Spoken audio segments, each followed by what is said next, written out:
சங்கடம் நம்ம வாழ்க்கையில நம்ம தோற்கிற முதல் இடம் சங்கடம். ஸ்பிரிச்சுவல் சைக்காலஜியா நீங்க நம்ம தெரிஞ்சுக்க போறது நம்மளுடைய எதிர்காலம் ஏன் இன்னும் சிறக்காம இருக்கு. இந்தியா 50 வருஷம் பின்தங்கி இருக்குப்பா. அமெரிக்கா 50 வருஷம் முன்னாடி வாழ்ந்துகிட்டு இருக்காங்க. கலாச்சார ரீதியா அவங்களுடைய வாழ்க்கைன்றது வேற விதமா இருக்கு. நம்ம வாழ்க்கைன்றது அந்த அளவுக்கு இல்லப்பா. இன்னும் நம்ம சிறப்பா நம்ம சொல்ற மாதிரி இல்லை. கலாச்சாரம்ன்ற ஒரு இடத்துக்குள்ள நம்ம தாங்கி நிக்கிறோம். நம்மளுடைய தூண் போல நம்மளுடைய வாழ்க்கையை, நம்மளுடைய கலாச்சாரத்தை, நம்மளுடைய வரலாறு, இதுதான் நீங்க நம்ம முழுசா தெரிஞ்சுக்க போறோம். ஃபர்ஸ்ட் ஆஃப் ஆல் ஸ்பிரிச்சுவல்ல எந்த மாதிரி சங்கடங்கள் இருக்கு, அவங்க எப்படி வாழ்க்கையை வாழ்ந்துகிட்டு இருக்காங்க அப்படின்னு பார்த்தோம்னா, வரலாறுகள் அத்தனையும் இன்னைக்கு வாழ்ந்துகிட்டு இருக்க நிகழ்காலத்தினுடைய ஒழுக்கங்கள் அத்தனையும் எங்களால் உருவானது என்ற உண்மைக்குள்ள வாழ்ந்துகிட்டு இருக்கவங்க ஸ்பிரிச்சுவல். வரலாறால நாங்க இல்ல, எங்க வாழ்க்கையினுடைய சிந்தையினால நாங்கள் என்ற ஒரு எண்ணத்துக்குள்ள வாழ்ந்துகிட்டு இருக்கவங்க சைக்காலஜி. எல்லா துறை சார்ந்த வல்லுநர்களும் அப்படிதான் வாழ்ந்துகிட்டு இருக்காங்க. நாங்க ஒன்றும் அதுக்காக வரலாறு படிக்காம இல்லை, ஆனால் எங்களுக்கு தேவையான வரலாறை நாங்கள் படிச்சுப்போம். எங்களுக்கு தேவையான வரலாறை இக்காலத்துக்கு ஏற்ற மாதிரி மாற்றி தகவல் வச்சுப்போம். அப்படி வாழ்ந்துகிட்டு இருக்கிறது தான் மனுஷத்தனம் அப்படின்ற ஒரு கோபமான ஒரு உண்மைக்குள்ள வாழ்ந்துகிட்டு இருக்கவங்க தான் எல்லா துறை சார்ந்த வல்லுநர்களும். இப்ப ஸ்பிரிச்சுவலா அவங்களுடைய வாழ்க்கையில அந்த வரலாறுக்குள்ள தங்கி நிக்கிற அந்த சங்கடம் என்ன தெரியுங்களா? நான் அடைஞ்ச 7 நிலைகளும், என்னுடைய வாழ்க்கையில நான் வணங்குற கடவுளும் உண்மையாவே எனக்காக மட்டும்தான் அந்த கடவுளான்னு கேட்டா நிச்சயம் இல்லை. உலகத்துல இருக்க அத்தனை பேருக்குமானவன் தான் என் கடவுள் அப்படிங்கிற பட்சத்துல நான் சொல்ற பேரை தான் அத்தனை பேரும் சொல்லணுங்கிறது தான் சங்கடம். உண்மை இல்ல. இப்போ உலகத்துல இருக்கக்கூடிய அத்தனை பேருமே நாம உருவாக்குன ஒரு பெயரை சொல்லி, அந்த பெயர் மூலமா தான் நீ என்னுடைய கடவுளை வணங்கணும், அதுதான் ஒழுக்கம்னு சொல்லும் பொழுது கடவுள் சங்கடப்பட ஆரம்பிச்சிடறான். உண்மையை சொல்லப்போனா கடவுள் தான் சங்கடப்படுறான். இப்ப இந்த உண்மையை முழுமையா வாழ்ந்துகிட்டு இருக்கக்கூடிய ஆன்மீகவாதிகளால் ஏத்துக்க முடியுமா, இல்ல கடவுள் வழிபாடு சார்ந்தவங்க ஏத்துக்க முடியுமானா நிச்சயம் முடியாது. 2000 வருஷம் வாழ்ந்துகிட்டு இருக்கோம் சார் நாங்க. நீங்க திடீர்னு ஒரு பேரை இல்ல பேரே இல்லாம கடவுள் அப்படின்னா நான் எப்படி ஏத்துக்க முடியும்? ஆனா அதே வரலாறு தான் யார் அறிவார் அதன் அகலமும் நிகழமும் பேரறியாத பெருஞ்சுடர் ஒன்றுன்னு பெருஞ்சுடர்ன்ற அளவுக்கு ஒரு வர்ணனை, அவ்வளவுதான். வர்ணிக்க முடியாத இடத்தில் இருக்கும் ஒருவனை பெயர் கொண்டு வர்ணிப்பதன் காரணம் என்ன என்கிற கேள்வியோட நான் நிறுத்துறேன் இந்த வரலாற்றின் சங்கடத்தை. ஒட்டுமொத்த கடவுளினுடைய வழிபாடு கொண்டவர்கள்ட்ட இந்த கேள்வியோட நிறுத்துறேன். வர்ணிக்கவே முடியாத பேராற்றல் கொண்ட இறைவனுக்கு ஒரு பெயரிட்டு அழைத்ததன் காரணம் என்ன, அதை அடுத்தவர்கள் அழைக்க வேண்டும் என்கிற கூற்று ஏன் அப்படின்னு வச்சு நிறுத்திடுறேன். இப்ப சைக்காலஜிக்கலா வருவோம். எங்களுடைய ஞானம் நாங்களா சிந்திச்சு உலகத்தினுடைய அத்தனை விதமான சௌகரியமான சுகங்கள் கொண்ட ஒரு வாழ்வியலுக்கான சிந்தனையை உருவாக்கி வாழ்க்கையை நாங்க உருவாக்கி மாற்றி தகவமைச்சு எங்க வேணா போய் வாழ முடியும் சார். ஸ்பேஸ்ல கூட வாழ வைக்க முடியும் எங்களால. புதுசா ஒரு கிரகத்தையே உருவாக்கி அந்த கிரகத்துக்குள்ள வாழ வைக்க முடியும். வீட்டுக்குள்ள நீ படுத்த மேனிக்கே உனக்கு என்ன வேணும் ஆர்டர் போட்டு வாங்கிக்கலாம். புக்ல இருந்து வாங்கிக்கலாம் சார் ஆர்டர் போட்டு. வாழ்க்கையில் நீ என்ன ஒரு 1000 பேர் 1 கோடி பேர் ஒரு இடத்துல இருக்கிறான், எனக்கு ஜஸ்ட் ஒரு 2000-3000 ஸ்கொயர் ஃபீட்ல அந்த 1 கோடி பேரை தங்க வைக்கணும், பாசிபிள் நான் பண்ணி காட்டுறேன்னு சொல்லி பாசிபிள் பண்ணி காட்டுவாங்க. That is psychology. எல்லா துறை சார்ந்த வல்லுநர்களுடைய அதீத நம்பிக்கையினுடைய உண்மையின் உச்சம் அந்த இடம்.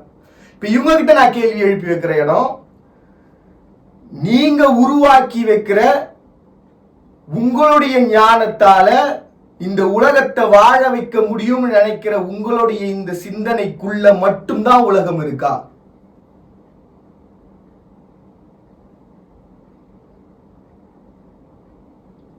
உங்களால வாழ வைக்க முடியும்னு நினைக்கிற உங்களுடைய சிந்தனைக்குள்ள மட்டும்தான் இந்த உலகம் இருக்கா அப்படின்ற கேள்வியை 2 பேர்கிட்ட முதல்ல எழுப்பிட்டேன்.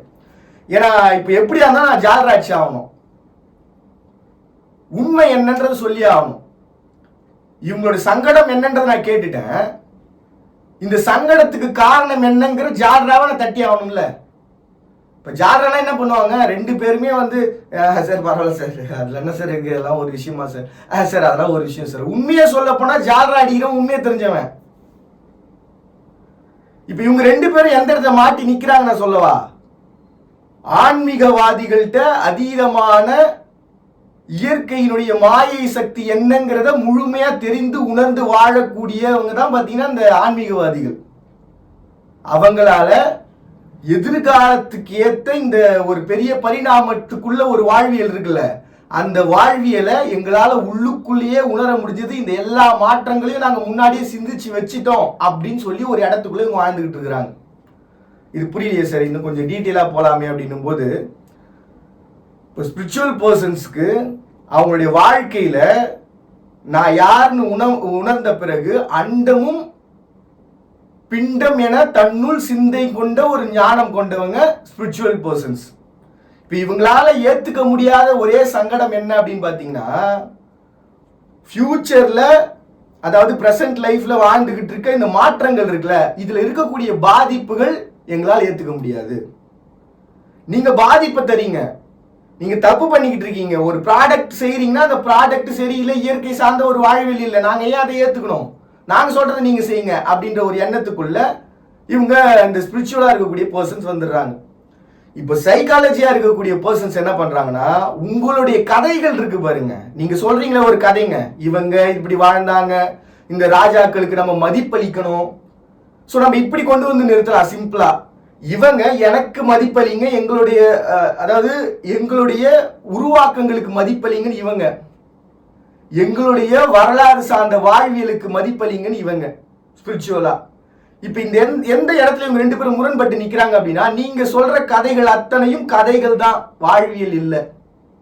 நாங்க ஆராய்ந்து கண்டறிந்த பல கூற்றுகள் உண்டு, ஆனா அந்த உண்மைகள்லாம் வந்து பாத்தீங்கன்னா நீங்க சொல்ற கதைகளோட முழுமையா சம்பந்தப்படலை அப்படின்ற ஒரு இடத்துக்குள்ள வந்து நிக்கிறாங்க.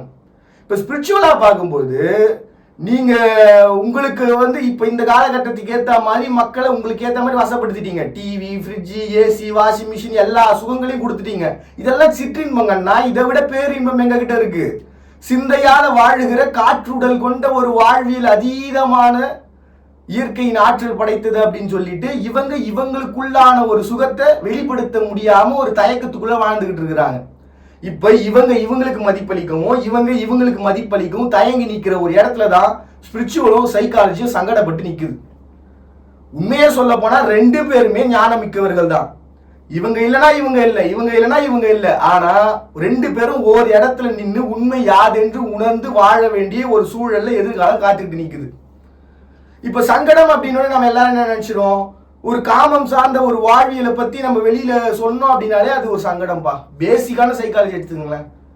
என்னுடைய வாழ்க்கையில அது பாருங்களேன், எனக்கு இந்த காதுக்கு பின்னாடி வந்து ஒரு சின்னதா ஒரு மறு மாதிரி இருக்கும். இது நான் வந்து சர்ச் பண்ணி பார்த்தால வந்து இது ஒரு ஸ்கின் கேன்சர், இது பாதிப்பு இல்லாத ஒரு ஸ்கின் கேன்சர், சின்ன வயசுல இருந்தே உனக்கு வந்து இருக்குப்பா அப்படின்னு சொன்னாங்க. இது நான் யாருன்னா அடுத்தவங்கிட்ட சொன்னா என்ன பண்ணிடுவாங்க, ஐயோ பாவம் இவன் என்ன பண்ணுவான், இந்த மாதிரி ஒரு வாழ்க்கையை வாழ்ந்துட்டு இருக்கானே அப்படின்னு ஒரு ஃபீல். ஆனா எனக்கு தெரியும் அது ஒரு பாதிப்பு இல்லாத ஒரு விஷயன்ற பட்சத்துல அது ஒரு பெரிய விஷயமே இல்லை. அதே மாதிரி என்னுடைய உடலினுடைய இப்போ ஒரு செக்ஷுவலான ஒரு ஃபீல் தாட்டுன்றது வைங்களேன், 34 வயசு ஆயிடுச்சு, 2 முறை ட்ரை பண்ணேன் சார். ஒரு தடவை ஒர்க் ஆகல, ஒரு தடவை ஒர்க் ஆச்சு, ஒர்க் ஆனே அப்பா ஒர்க் ஆச்சுன்னு திரும்பி வந்துட்டேன்.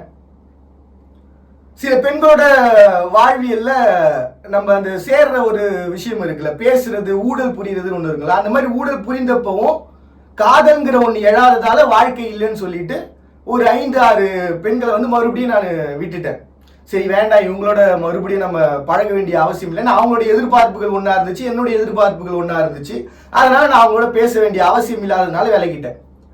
அதுக்கப்புறம் பார்த்தீங்கன்னா இந்த இன்ஸ்டாகிராம் சமூக வலைதளங்கள்ல யார் யாருக்கிட்டலாம் பேச முடியும், ஒரு 7 வருஷம் 8 வருஷம் ஹாய் ஹாய் ஹாய்னு எல்லாருக்கும் மெசேஜை பண்ணிட்டு என்ன எப்படி இருக்கீங்க நல்லா இருக்கீங்கன்னு சொல்லிட்டு நம்மளுடைய அந்த உடல் அங்கங்களை போட்டோஸ் அனுப்புவோம் தெரியுங்களா, அந்த மாதிரி போட்டோஸ் அனுப்பி, ஏன்னா அதுல இருந்து ஏகப்பட்ட ஃப்ராட்ஸ் இருக்கிறான். போட்டோ அனுப்பிட்டேன், மாட்டிக்கின, நீ இப்ப பாரு என்ன பண்றேன் பாரு, உன்னை கேஸ் கொடுக்குறேன் பாரு உன்னை அப்படின்னு சொல்லிட்டு ஒவ்வொருத்தரும் ஒவ்வொரு விதமா நம்மளை வந்து பயம்படுத்த ஆரம்பிப்பாங்க. இப்படியா ஒரு மாயை வலைகள் அப்படின்றது இந்த சமூக வலைதளங்கள்லயே இருக்கு. இப்ப இதெல்லாம் வெளியில சொல்றதுக்கே பாத்தீங்கன்னா சங்கடம்ன்ற ஒரு இடத்துக்குள்ள வந்துடும். உண்மையாவே சொல்ல போனா இதெல்லாம் சங்கடங்களா? நம்ம வாழ்க்கையினுடைய உண்மைகள்.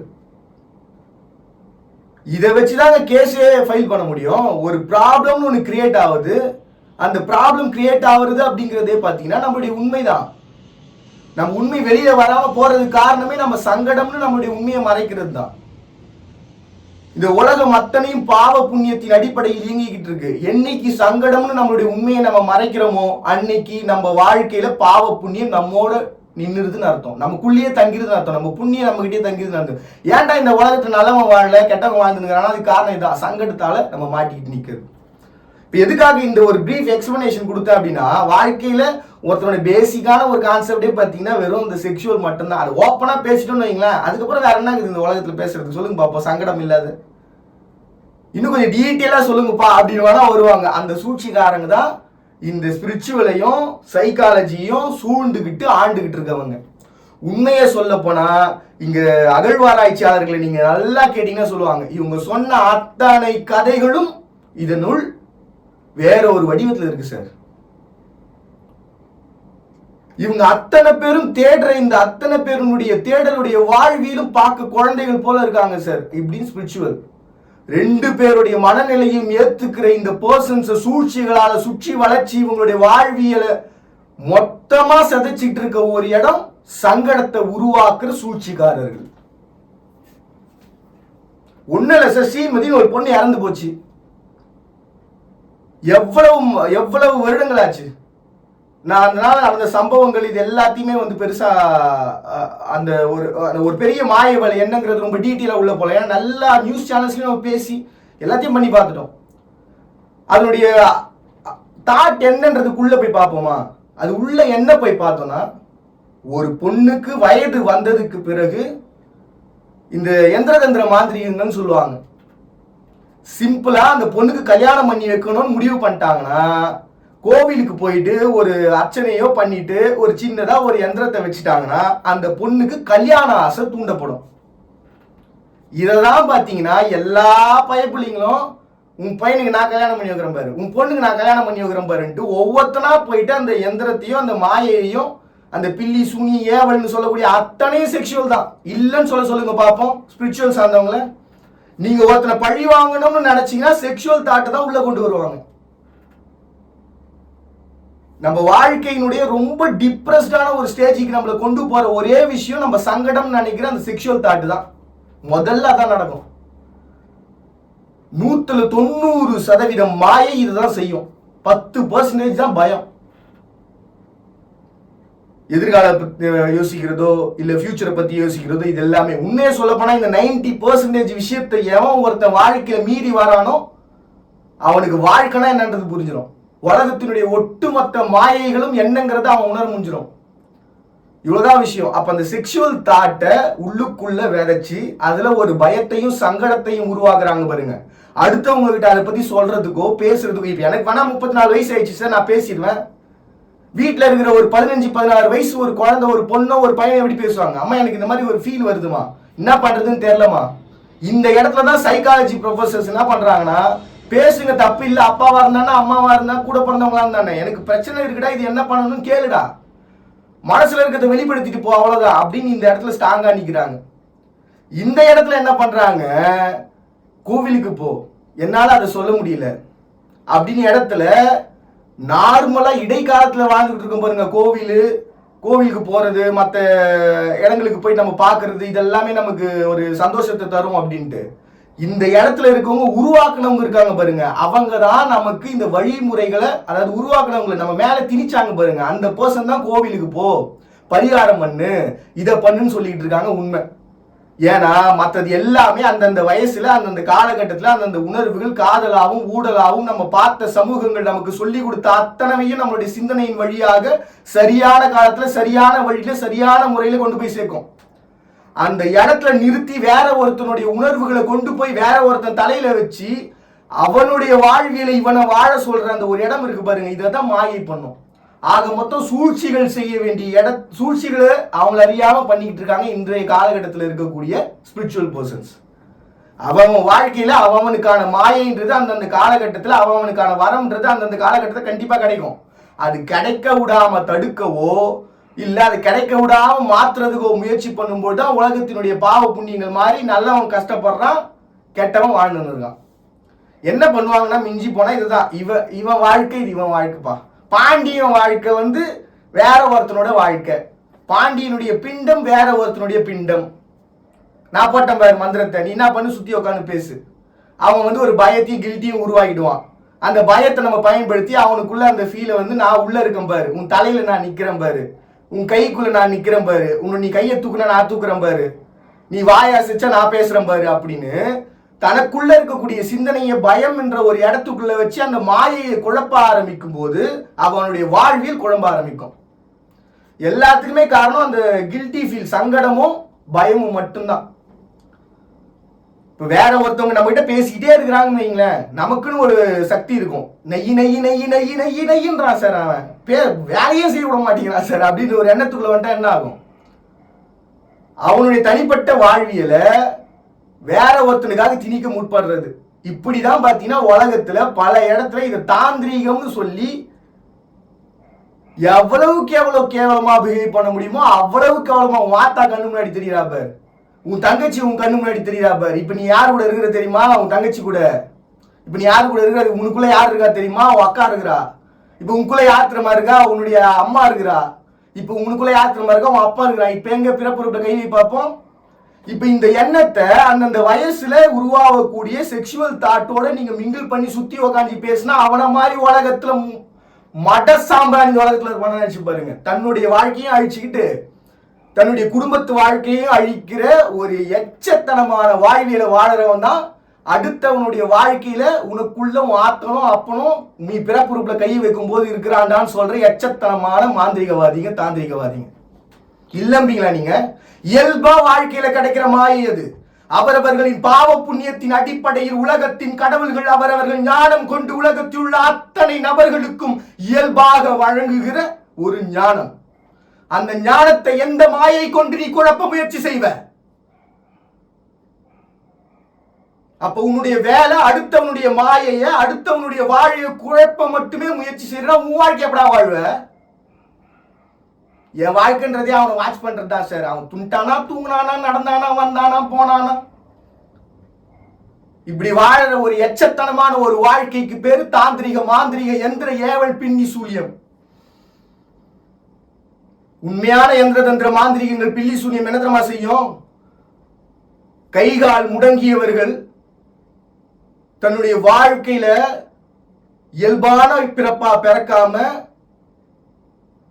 யார் யாருக்கெல்லாம் இளம்பிள்ளை வாதம் உருவாச்சோ, யார் யாருக்கெல்லாம் தன்னுடைய உடல் இயக்கம் சரியில்லையோ அந்த பர்சன்ஸ் உடைய அத்தனையினுடைய வாழ்க்கையும் மாற்ற அதீதமான ஒரு ஆற்றல் தான் எந்திர தந்திர மாந்திரிக உலகத்தினுடைய பில்லி சூனியம் ஏவல்லாம்.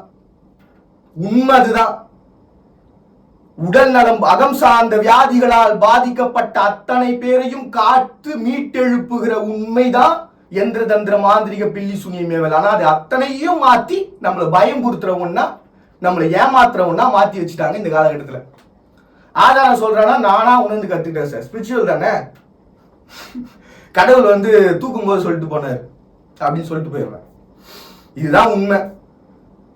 ஸோ இங்க சைக்காலஜிக்கலா நம்ம வந்தோம் அப்படின்னா இந்த உண்மையை ஹிப்னாட்டிசிசம் பண்றது, இதை இவங்க சொல்லிக்கிட்டு இருக்க இந்த ஒரு கான்செப்ட்னால, இந்த ஒரு குழப்பத்தினால இவங்க என்ன பண்ணிட்டாங்க, இவங்களை முழுமையா மதிக்கிறதுக்கு தயக்கத்துக்குள்ள வந்துடுறாங்க. இந்த தயக்கத்துக்குள்ளேயே இவங்க வந்துட்டதாலதான் இவங்களையோ ஏத்துக்கிறதுல ஒரு முரண்பாடு. இல்லைன்னா பெயர்கள் முக்கியம் கிடையாது. யாருமே இங்க வந்து நீங்க எந்த மதத்தை சார்ந்தவங்க, நீங்க இந்த பேரை நான் ஏத்துக்க மாட்டேப்பா அப்படின்னு சொல்லுவாங்களா?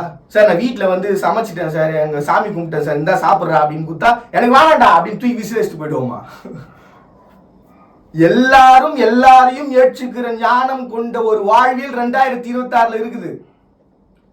இந்த சமயத்துல போயிட்டு நான் வந்து நீ உன் கடவுளுக்கு வந்து இந்த பேரை வச்சிட்டானாலும் ஏத்துக்க மாட்டேன் சொல்லுவாங்க. ஞானம் அதிசிறந்ததா இருக்கு, முழுமையா ஏத்துக்கிறேன். ஒழுக்கம்னா என்னங்கிறத சொல்லி தரீங்க, முழுமையா ஏத்துக்கிறேன் சார். தப்பே இல்லையே. என்ன ஒண்ணு, எங்களால உங்களுடைய மதங்களை மதிக்க முடியும், பின்தொடர முடியல. உங்க அளவுக்கு எங்களால பின்தொடர முடியல. உங்க அளவுக்கு ஞானம் இல்லை.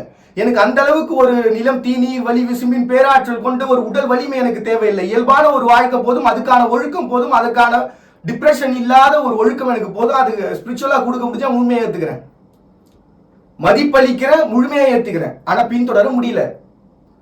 என்னைக்காவது ஒரு நாள் கோவிலுக்கு போக முடியாது சார். வாரம் பூரா உங்க அளவுக்கு எங்களால கண்ட்ரோலா வாழ முடியாது சார். இயல்பான வாழ்க்கையினுடைய சுகங்களுக்குள்ள நாங்க வாழ்ந்தாக வேண்டிய ஒரு வாழ்வியலை நாங்க வாழ்ந்துகிட்டு இருக்கோம் அப்படின்னு ஸ்பிரிச்சுவலை நோக்கி இவங்க பாயும் பொழுது, உங்க அளவுக்கு இயற்கைய தன்னுள் ஆராய்ந்து அறிகிற அறிவாற்றல் இருந்த இடத்திலிருந்து ஓரிடத்திலிருந்து வேறொரு இடத்தின் வாழ்வியல் முதற்கொண்டு மீட்டெடுக்கும் சக்தி, முன்னோர்களின் வாழ்வியல் யார் என்று உணர்ந்து உலகிற்கு உரைக்கும் சக்தி எங்களிடம்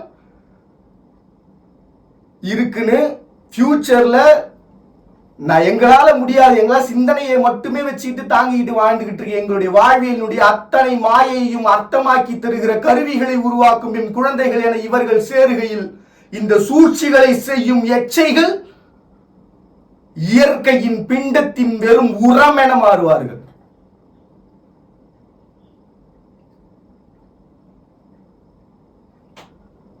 ஸோ ஃபியூச்சர்ல ஸ்பிரிச்சுவல் சைக்காலஜி என்ன நடக்க போகுது அப்படின்னு பார்த்தோம்னா, உண்மையாவே யந்திர தந்திர மாந்திரிகங்கள், பில்லி சூனியம், ஏவல் இவைகள் எதற்காக உருவாக்கப்பட்டதோ அந்தந்த காலகட்டத்தில் அதை செய்யக்கூடியவர்கள் தான் செய்த தவறுகளையும் பிழைகளையும் உணர்ந்து அகம் சார்ந்த வியாதிகள் எழாத வாழ்விற்கான வழியை செய்யும் யந்திர தந்திர மாந்திரிகங்களை, மாயையை உருவாக்குவாங்க.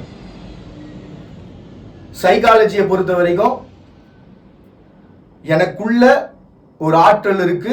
அந்த ஆற்றல் பிறரினுடைய நம்பிக்கையிலும் நான் படித்த படிப்பிலும் மட்டுமல்ல, என்னுடைய வாழ்வியல்லையும் இருக்கு. என்னுடைய படிப்பாலே, சாகா கல்வியால என்ன உணர்ந்து, என்னுடைய வாழ்வியலை உணர்ந்து இன்பமென ஒரு வாழ்வியலை நாங்க தேடுறோன்னு உலகிற்கு பாதிப்பில்லாத மாற்றங்களை உருவாக்கி தருவோம்னு ஒரு பெரிய மாற்றத்தை காத்துக்கிட்டு இருக்கு சைக்காலஜி.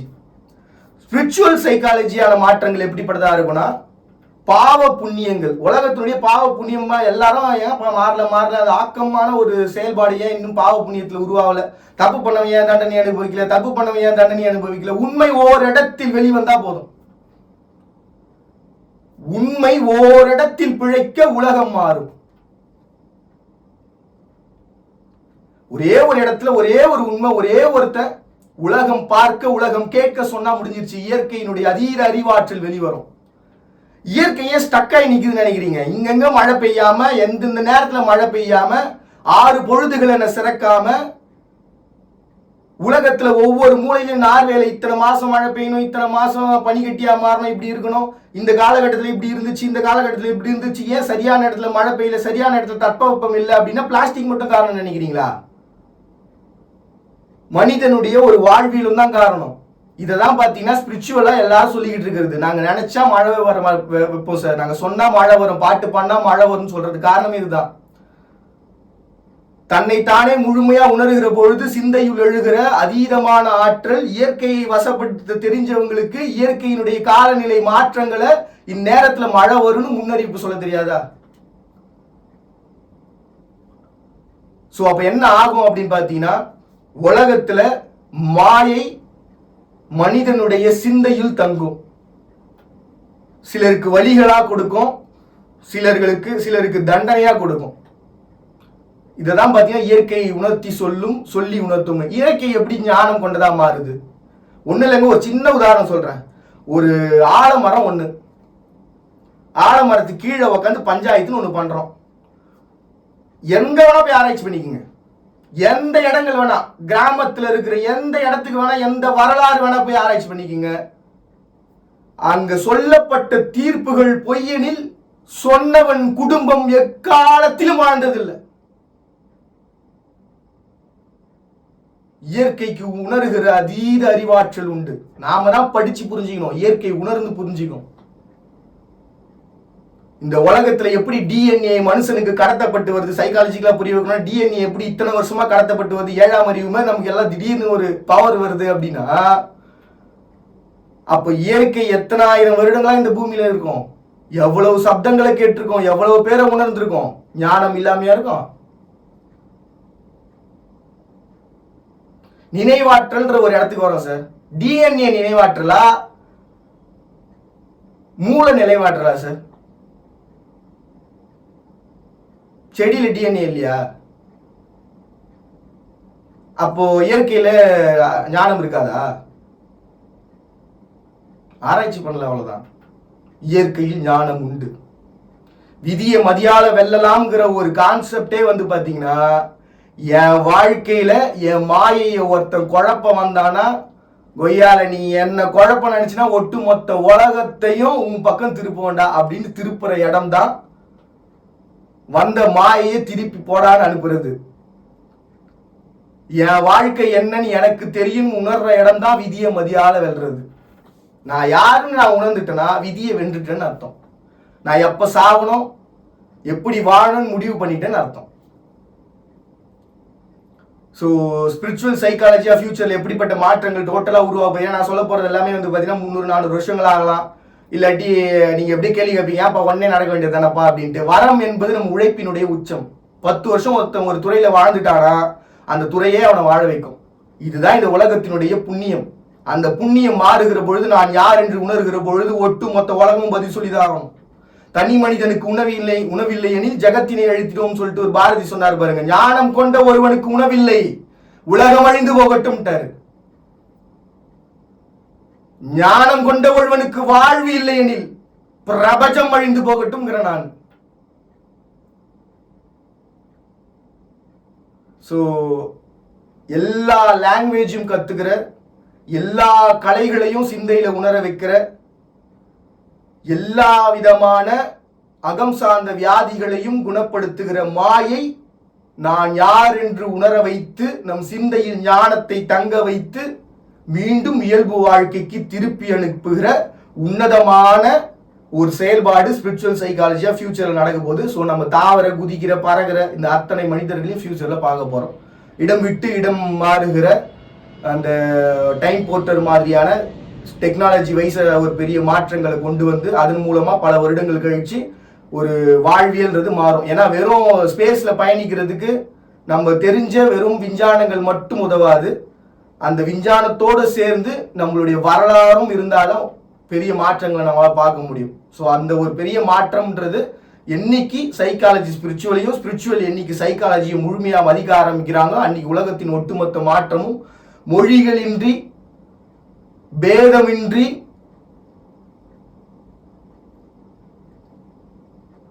சண்டைகள் ஞானங்கள் என்று உலகம் உன்னதம் பெறும். மறுபடியும் சந்திக்கிறாங்க. நாங்க பாடி நீங்க பார்த்துட்டு இருக்க இந்த நிகழ்ச்சி அண்ட் நாட் செலிபிரிட்டி. இக்காலம் உணர்ந்து எழுந்த காலம் உணர்த்தி எழும் காலம் உணர்ந்தேன், எக்காலம் உணர்ந்து காலம் உணர்த்தியது.